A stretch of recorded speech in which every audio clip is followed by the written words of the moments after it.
O cisma humanista. Até agora discutimos o humanismo como se fosse uma visão única e coerente do mundo. Na verdade, o humanismo compartilha a sina de toda a religião bem-sucedida, como o cristianismo e o budismo. Ao se espraiar e evoluir, fragmenta-se em diversas seitas conflitantes. Todas as seitas humanistas acreditam que a experiência humana é a fonte suprema da autoridade e do significado, mas elas interpretam a experiência humana de maneiras diferentes. O humanismo divide-se em 3 ramos principais. O ramo ortodoxo afirma que todo ser humano é um indivíduo único, possuidor de uma voz interior que o distingue e de uma sequência irreproduzível de experiências. Cada ser humano é um raio de luz singular que ilumina o mundo de uma perspectiva diferente e que acrescenta colorido, profundidade e significado ao universo. Por essa razão, devemos dar a máxima liberdade a cada indivíduo a fim de que experimente o mundo, siga a sua voz interior e expresse sua verdade mais íntima. Seja na política, seja na economia ou na arte, a livre vontade individual deveria ter muito mais peso do que interesses de Estado ou doutrinas religiosas.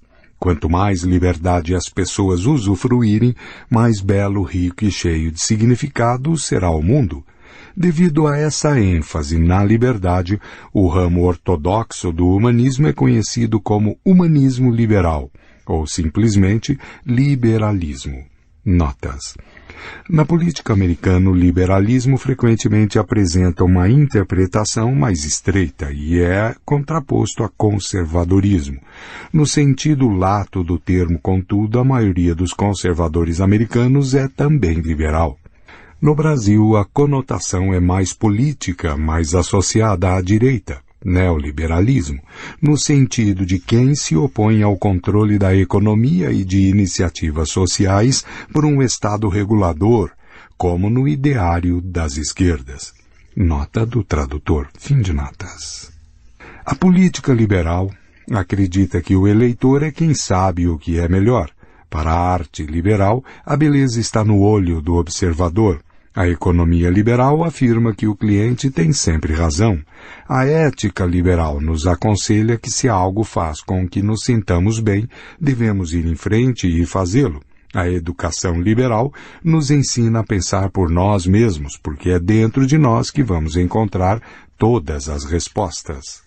Durante os séculos XIX e XX, à medida que ganhava crescente credibilidade social e poder político, o humanismo fazia brotar 2 ramificações muito diferentes.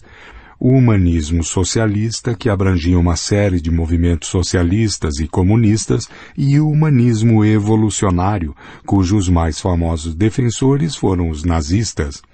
As 2 ramificações concordavam com o liberalismo na ideia de que a experiência humana é definitivamente a fonte do significado e da autoridade. Nenhuma delas acreditava em um poder transcendente ou em um livro de lei divina. Se, por exemplo, você perguntasse a Karl Marx o que havia de errado no fato de crianças com 10 anos de idade cumprirem turnos de 12 horas de trabalho em fábricas enfumaçadas, ele responderia que isso fazia com que elas se sentissem mal. Deveríamos evitar a exploração, a opressão e a desigualdade, não porque Deus assim falou, mas porque elas tornam as pessoas infelizes. Contudo, tanto socialistas como humanistas evolutivos ressaltaram que o entendimento liberal da experiência humana é falho. Os liberais pensam que a experiência humana é um fenômeno individual, mas há muitos indivíduos no mundo e eles frequentemente sentem coisas diferentes e têm vontades contraditórias. Se toda a autoridade e todo o significado emanam das experiências individuais, como conciliar as contradições entre experiências tão diferentes?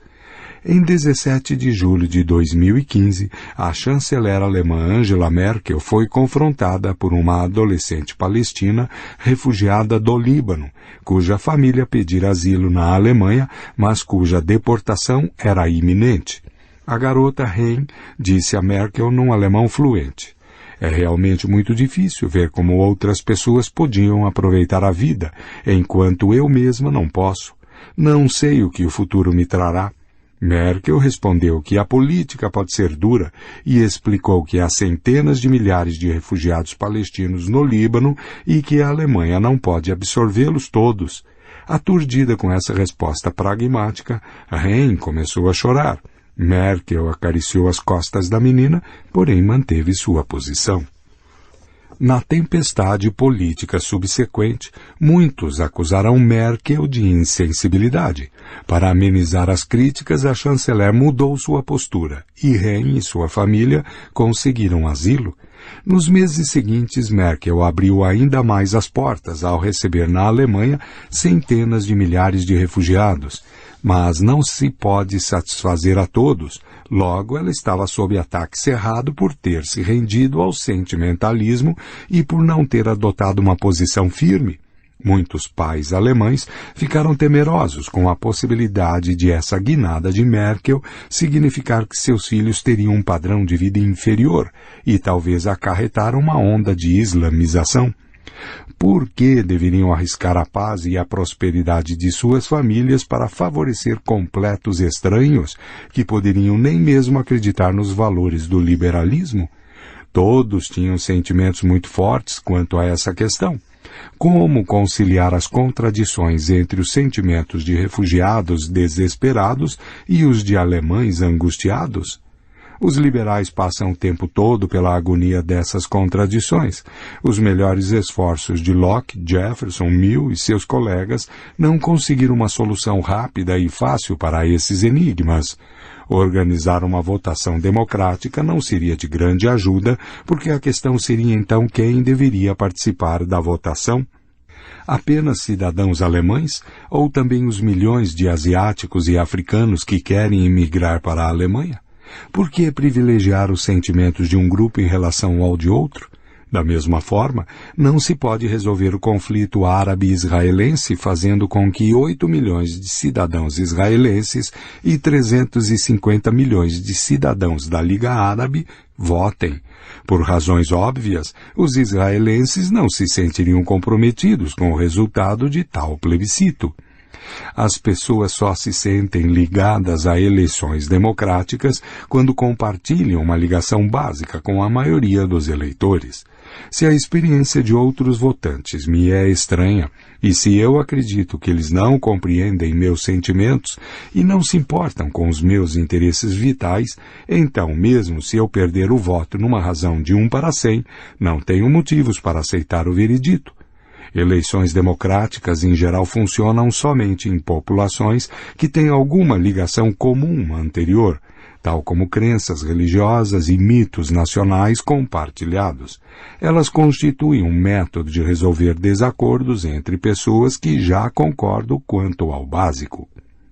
Em conformidade com isso, em muitos casos, o liberalismo fundiu-se com identidades coletivas e sentimentos tribais muito antigos para formar o nacionalismo moderno. Hoje em dia, muitos associam nacionalismo com forças antiliberais, mas, pelo menos durante o século XIX, o nacionalismo foi um aliado muito próximo do liberalismo. Os liberais celebram as experiências únicas de humanos como indivíduos. Cada humano tem sentimentos, gostos e peculiaridades distintivos, os quais ele deveria ser livre para expressar e explorar, contanto que com isso não fira os de outrem. Da mesma forma, nacionalistas do século XIX, como Giuseppe Mazzini, celebraram a singularidade de nações individuais, e enfatizaram o fato de que muitas experiências humanas são comunitárias. Não se pode dançar a polca sozinho, não se pode inventar e preservar a língua alemã sozinho. Usando a palavra, a dança, a comida e a bebida, cada nação promove experiências diferenciadas em seus membros e desenvolve suas sensibilidades peculiares. Nacionalistas liberais como Mazzini buscaram proteger essas experiências nacionais distintivas da opressão e da obliteração impostas por impérios intolerantes e vislumbraram uma comunidade pacífica de nações, cada uma livre para expressar e explorar seus sentimentos comunitários sem ferir os de seus vizinhos. Essa é ainda a ideologia oficial da União Europeia, cuja Constituição de 2004 declara que a Europa está unida na diversidade e que os diferentes povos do continente permanecem orgulhosos de suas identidades nacionais. O valor da preservação das experiências comunitárias exclusivas da nação alemã faculta que alemães liberais se oponham à abertura das comportas da imigração. A aliança com o nacionalismo dificilmente resolveu todas as charadas e, ao mesmo tempo, criou uma série de novos problemas. Como comparar o valor de experiências comunitárias com o de experiências individuais? Será que a preservação da polca, do salsichão e da língua alemã justifica deixar milhões de refugiados expostos à pobreza e até à morte?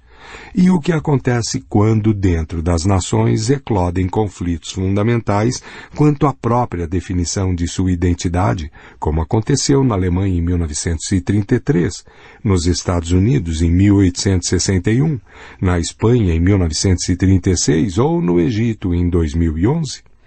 Nesses casos, realizar eleições democráticas dificilmente será uma panaceia para a cura, porque as partes que se contrapõem não terão motivo para respeitar resultados que lhes sejam desfavoráveis. Por fim, se você dança a polca nacionalista, um pequeno, porém significativo passo pode levá-lo da crença de que sua nação é diferente de todas as outras à crença de que sua nação é melhor. O nacionalismo liberal do século XIX exigiu que os impérios Habsburgo e czarista respeitassem as experiências específicas dos alemães, italianos, poloneses e eslovenos. O ultranacionalismo do século XX acarretou uma onda de guerras de conquistas e construiu campos de concentração para pessoas que dançavam ao som de outra melodia. O humanismo socialista tomou um caminho muito diferente. Os socialistas acusam os liberais de focarem sua atenção nos próprios sentimentos e não no que experimentam outras pessoas. Sim, a experiência humana é a fonte de todo significado, mas há bilhões de pessoas no mundo e todas têm o mesmo valor que eu. Enquanto o liberalismo volta o olhar para dentro de mim mesmo, enfatizando minha singularidade e a singularidade da minha nação, o socialismo exige que eu pare de pensar em mim e nos meus sentimentos para me concentrar no que os outros estão sentindo e em como minhas ações influenciam as experiências deles. A paz global será alcançada não celebrando a singularidade de cada nação, e sim pela união de todos os trabalhadores do mundo. A harmonia social não será alcançada por cada um que explorar narcisisticamente suas profundezas, mas por aquela pessoa que priorizar as necessidades e as experiências de outros em detrimento dos próprios desejos. Uma liberal poderia replicar que, ao explorar seu mundo interior, está desenvolvendo sua compaixão e sua compreensão dos outros. No entanto, esse raciocínio não teria convencido Lenin nem Mao. Eles explicariam que a autoexploração individual é um vício burguês complacente e que, quando tento entrar em contato com o meu eu interior, muito provavelmente estou caindo em uma ou outra armadilha capitalista. Minhas opiniões políticas atuais, minhas simpatias e antipatias, assim como meus hobbies e ambições, não refletem meu eu autêntico. Em vez disso, refletem minha educação e meu entorno social. Dependem da classe a qual pertenço e são moldados por minha vizinhança e minha escola. Ricos e pobres sofrem igualmente lavagem cerebral desde que nascem. Aos ricos se ensina a desconsiderar os pobres, enquanto aos pobres se ensina a desconsiderar os próprios interesses. Nenhuma medida de autorreflexão ou de psicoterapia vai ajudar porque os psicoterapeutas também estão a serviço do sistema capitalista. Na realidade, a autorreflexão provavelmente só vai me distanciar ainda mais da tentativa de compreender a verdade sobre mim, pois dará muito mais crédito a decisões pessoais e muito menos crédito a condições sociais. Se sou rico, é provável que eu conclua que isso se deve à tomada de decisões sensatas. Se sofro de pobreza, devo ter cometido alguns erros. Se estou deprimido, um terapeuta liberal provavelmente vai culpar meus pais e me incentivar a estabelecer alguns objetivos novos na vida. Se eu sugerir que me sinto deprimido porque estou sendo explorado por capitalistas e porque no sistema social prevalente não tenho nenhuma probabilidade de realizar meus objetivos, o terapeuta bem poderá dizer que estou projetando no sistema social minhas dificuldades internas e que estou projetando nos capitalistas questões não resolvidas com minha mãe. De acordo com o socialismo, em vez de passar anos falando sobre minha mãe, minhas emoções e meus complexos, eu deveria me perguntar quem é o dono dos meios de produção em meu país, quais são os seus principais produtos de exportação e importação, qual é a conexão entre os políticos que estão à frente do governo e os bancos internacionais. Só entendendo o sistema socioeconômico que me envolve e levando em conta as experiências de outras pessoas é que eu poderia verdadeiramente compreender o que sinto, e só mediante uma ação comum podemos mudar o sistema. Mas quem pode levar em conta as experiências de todos os seres humanos e avaliá-las, umas em relação às outras, com justiça e imparcialidade? É por isso que os socialistas desestimulam a autoexploração e advogam o estabelecimento de instituições coletivas fortes, como partidos socialistas e sindicatos, que pretendem decifrar o mundo para nós. Enquanto na política liberal, o eleitor sabe o que é melhor para ele, e na economia liberal o cliente tem sempre razão. Na política socialista, o partido sabe o que é melhor, e na economia socialista, o sindicato tem sempre razão. A autoridade e significado ainda emanam da experiência humana. Tanto o partido como o sindicato são formados por pessoas e trabalham para aliviar a miséria humana. Mas os indivíduos devem atender mais aos partidos e aos sindicatos do que a seus sentimentos pessoais.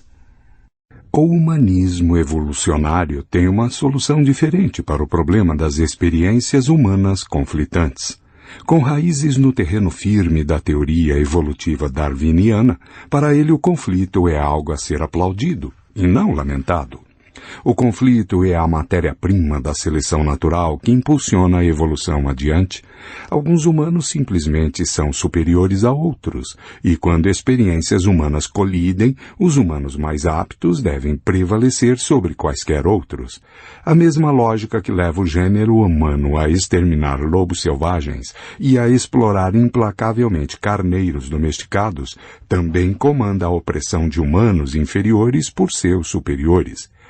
É bom que europeus conquistem africanos e que homens de negócios sagazes levem os incompetentes à bancarrota. Se seguirmos essa lógica evolutiva, o gênero humano irá se tornar gradualmente mais forte e mais apto, fazendo surgir os super-humanos. A evolução não parou com o Homo sapiens. Ainda há um longo caminho a percorrer. No entanto, se em nome dos direitos humanos ou da igualdade humana enfraquecermos os humanos mais aptos, isso evitará o surgimento do super-homem e poderá mesmo causar a degeneração e a extinção do Homo sapiens. Quem são exatamente esses humanos superiores que são os arautos da vinda do super-homem? Poderiam ser raças inteiras, mais particularmente tribos ou excepcionais gênios individuais.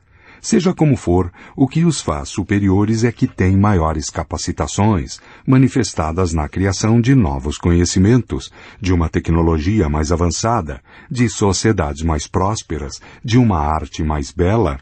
A experiência de um Einstein ou de um Beethoven é muito mais valiosa do que a de um bêbado que não serve para nada, e é ridículo considerar que seus méritos são iguais. Da mesma forma, se determinada nação tem consistentemente liderado o progresso humano, poderíamos com razão julgá-la superior a outras nações que contribuíram com pouco ou nada para a evolução do gênero humano. Consequentemente, em contrapartida a artistas liberais como Otto Dix, o humanismo evolutivo acredita que a experiência humana da guerra é valiosa, essencial até. O filme O Terceiro Homem passa-se em Viena logo após o fim da Segunda Guerra Mundial. Ao refletir sobre o conflito recente, o personagem Harry Lime diz, afinal, não é tão terrível.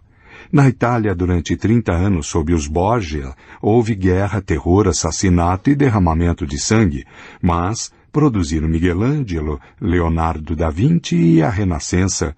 Na Suíça, eles tiveram amor fraternal, 500 anos de democracia e paz, e o que produziram? O relógio de Cuco?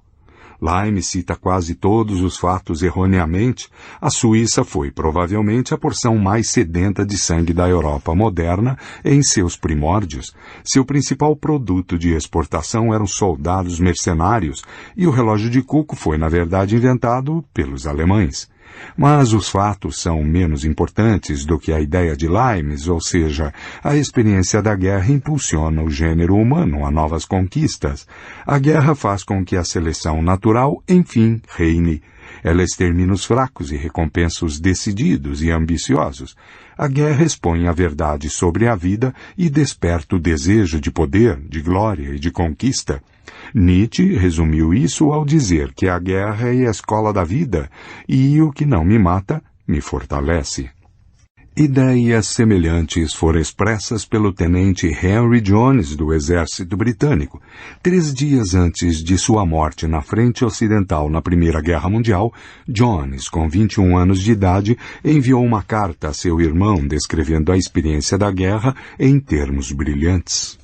Você já refletiu alguma vez sobre o fato de que, apesar dos horrores da guerra, ela é uma grande coisa? Estou querendo dizer que nela a gente se defronta com realidades, as loucuras, o egoísmo, o luxo e a mesquinhez em geral do tipo de existência vil e comercial praticados por 9/10 das pessoas no mundo, em tempos de paz, são substituídos na guerra por uma selvageria que ao menos é mais honesta e explícita. Veja a coisa assim. Em tempos de paz, cada um vive apenas a própria vidinha, envolvido em trivialidades, preocupando-se com o próprio conforto, com questões de dinheiro e com todo esse tipo de coisas, vivendo apenas para si mesmo. Como é sórdida essa vida. Na guerra, por outro lado, mesmo se você for morto, só estará antecipando o inevitável em alguns anos, de qualquer maneira, e terá a satisfação de saber que levou a pior na tentativa de ajudar seu país. Você, na verdade, realizou um ideal, o que, até onde eu sei, fazemos muito raramente na vida normal. O motivo para isso é que na vida normal a vida se desenrola numa base comercial e egoísta. Se você quiser se dar bem, como se diz, vai ter de sujar as mãos. Pessoalmente, eu com frequência me regozijo de que a guerra tenha surgido em meu caminho. Ela fez com que eu me desse conta de como a vida é mesquinha. Creio que a guerra deu a cada um a oportunidade de sair de si mesmo, como eu poderia dizer. Certamente falando, por mim, posso dizer que nunca em toda a minha vida eu havia experimentado uma alegria tão desenfreada, como se fosse o início de uma grande arrancada, como de abril último, por exemplo, a excitação durante a última meia hora, se tanto que a antecede não se compara a nada na Terra. Em seu Falcão Negro em Perigo, um best-seller, o jornalista Mark Bowden relata em termos semelhantes a experiência em combate de Shawn Nelson, um soldado americano, em Mogadíscio, em 1993. Era difícil descrever como ele se sentia. Foi como a epifania. Próximo da morte, ele nunca se sentira tão completamente vivo.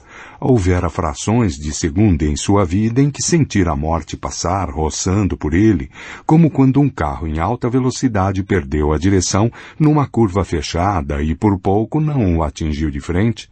Nesse dia ele vivia com aquela sensação, com a morte respirando diretamente em seu rosto, por um momento, mais um momento, mais um momento, durante 3 horas ou mais. O combate era um estado de total consciência mental e física. Naquela hora, na rua, ele não era Shawn Nelson, não tinha conexão com o grande mundo, nem contas a pagar, nem laços emocionais, nada. Era apenas um ser humano permanecendo vivo de um nanosegundo ao outro, uma respiração seguida de outra, totalmente consciente de que cada uma poderia ser a última. Sentiu que nunca mais seria o mesmo. Adolf Hitler também foi transformado e iluminado por suas experiências de guerra. Em Mein Kampf, ele conta como, pouco depois de sua unidade chegar à linha de frente, o entusiasmo inicial dos soldados transformou-se em medo, contra o qual cada um tinha de empreender uma implacável guerra interior, cada nervo tensionado para não se deixar dominar por ele. Hitler diz que venceu essa guerra interna no inverno de 1915, 6.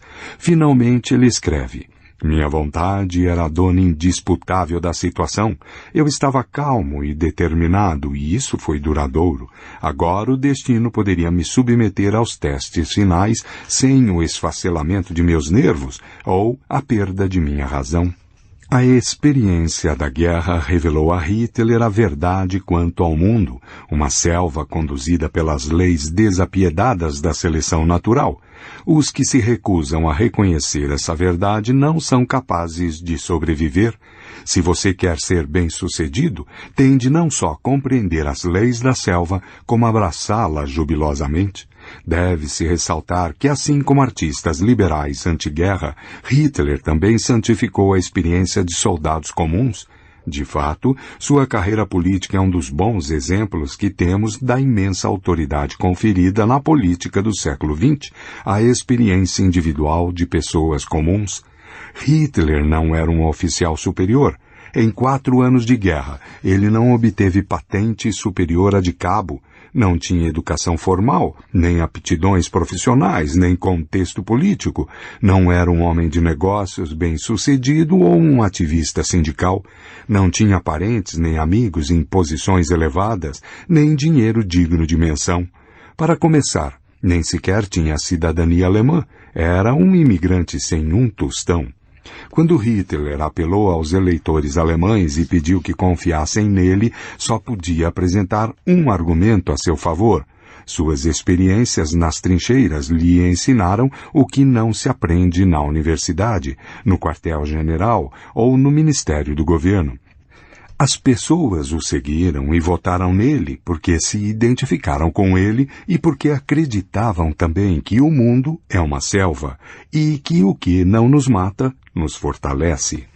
Enquanto o liberalismo se fundia com versões mais brandas do nacionalismo para proteger as experiências exclusivas de cada comunidade humana, os humanistas evolutivos, como Hitler, identificavam determinadas nações como os motores do progresso humano e concluíam que elas deveriam esmagar ou exterminar quem se pusesse em seu caminho.